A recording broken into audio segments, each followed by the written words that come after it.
if we think about young people in high school, maybe in college, what advice would you give to them about if they want to try to do something big in this world, they want to really have a big positive impact? What advice would you give them about their career, maybe about life in general? Try to be useful. Do things that are useful to your fellow human beings, to the world. It's very hard to be useful. Very hard. Are you contributing more than you consume? Can you try to have a positive net contribution to society? I think that's the thing to aim for. Not to try to be sort of a leader just for the sake of being a leader or whatever. A lot of the time, the people you want as leaders are the people who don't want to be leaders. So, if you can live a useful life, that is a good life, a life worth having lived. And like I said, I would encourage people to use the mental tools of physics and apply them broadly in life. They're the best tools. When you think about education and self-education, what do you recommend?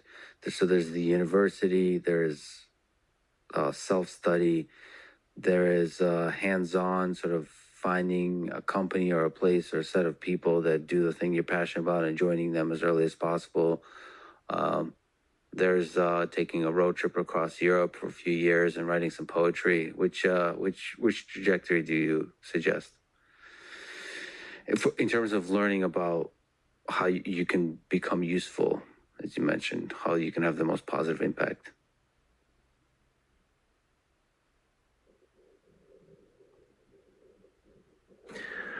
But I encourage people to read a lot of books. Just read, basically try to ingest as much information as you can, and try to also just develop a good general knowledge. So you at least have like a rough lay of the land of the knowledge landscape. Try to learn a little bit about a lot of things. Because you might not know what you're really interested in. How would you know what you're really interested in if you at least aren't like doing a peripheral exploration of broadly of the knowledge landscape? And you talk to people from different walks of life and different industries and professions and skills and occupations. Just try learn as much as possible. Man's search for meaning. Isn't the whole thing a search for meaning? Yeah, what's the meaning of life and all, But just generally, like I said, I would encourage people to read broadly in many different subject areas, and then try to find something where there's an overlap of your talents and what you're interested in. So people may be good at something, or they may have skill at a particular thing, but they don't like doing it. Mm-hmm. So you want to try to find a thing where that's a good combination of the things that you're inherently good at, but you also like doing. And reading is a super fast shortcut to figure out where are you both good at it, you like doing it, and it will actually have positive impact. Well, you got to learn about things somehow. So reading a broad range, just really read it. At one point when I was a kid, I read through the encyclopedia. So that was pretty helpful. And also things I didn't even know existed. Well, lots, obviously. And it's like as broad as it gets. Encyclopedias were digestible, I think, 40 years ago. Maybe read through the condensed version of the Encyclopedia Britannica. I'd recommend that. You can always skip subjects where you read a few paragraphs and you know you're not interested, just jump to the next one. So read the encyclopedia or skim through it. But I put a lot of stock and certainly have a lot of respect for someone who puts in an honest day's work to do useful things, and just generally to have like not a zero sum mindset, or a like have more of a grow the pie mindset. Like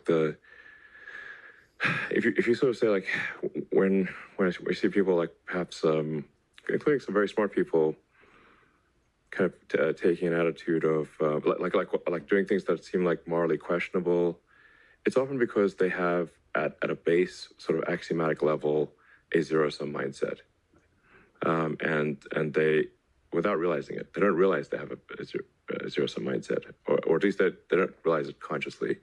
And so if you have a zero sum mindset, then the only way to get ahead is by taking things from others. If it's like if the pie is fixed, then the only way to have more pie is to take someone else's pie. But this is false. Like obviously the pie has grown dramatically over time, the economic pie.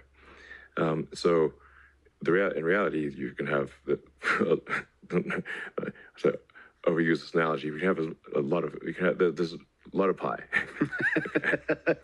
Yeah, pie is not fixed. Yes. So you really want to make sure you're not operating without realizing it from a zero sum mindset, where the only way to get ahead is to take things from others. Then that's going to result in you trying to take things from others, which is not good. It's much better to work on adding to the economic pie. Maybe so creating, like I said, creating more than you consume, doing more than you,